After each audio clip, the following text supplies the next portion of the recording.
परम पिता परमात्मा पूर्ण ब्रह्म सारी सृष्टि के रचनहार कबीर परमेश्वर जी की असीम रजा से आप सभी पुण्यात्माएं सत्संग सुनने के लिए उपस्थित हुए।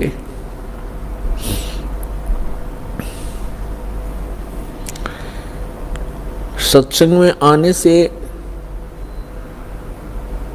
जीव को पता चलता है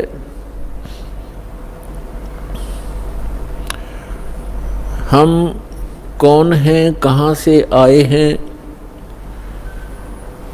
यहाँ ये मरने और जीने की व्यवस्था किस कारण से बनी हुई है, इस बात को प्रत्येक प्राणी महसूस करता है। जन्म हुआ अच्छी बात,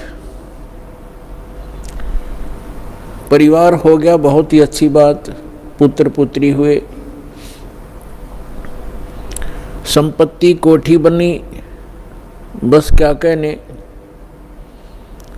और फिर मृत्यु, ये मृत्यु वाली बात है, ये खटकती है। अब ये मृत्यु जो होती है ये एकदम विपरीत स्थिति है। सारा जीवन संतान के पोषण में, संपत्ति के जोड़ने में, कोठी और महल बनाने में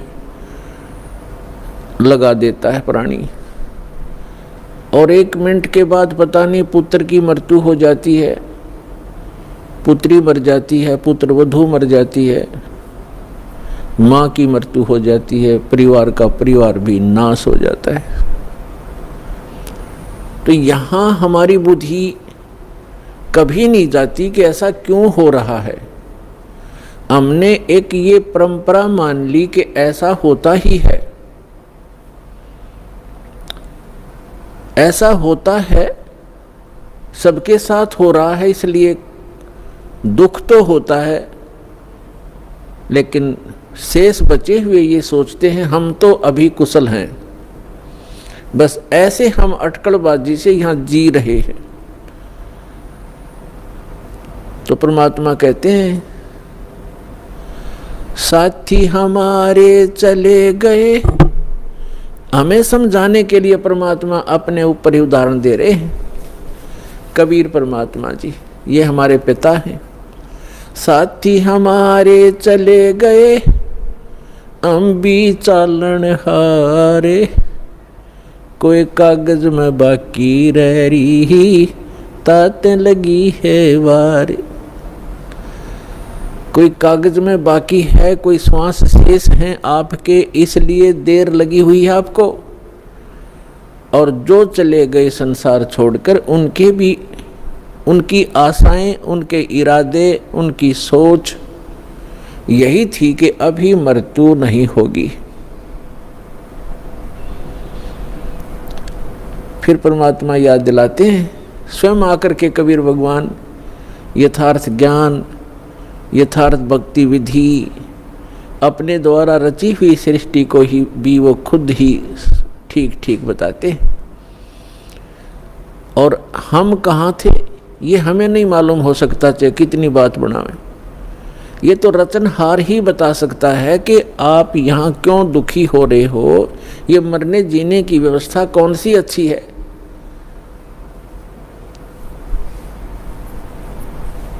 इस बात को सभी मानते हैं कि अच्छी नहीं है।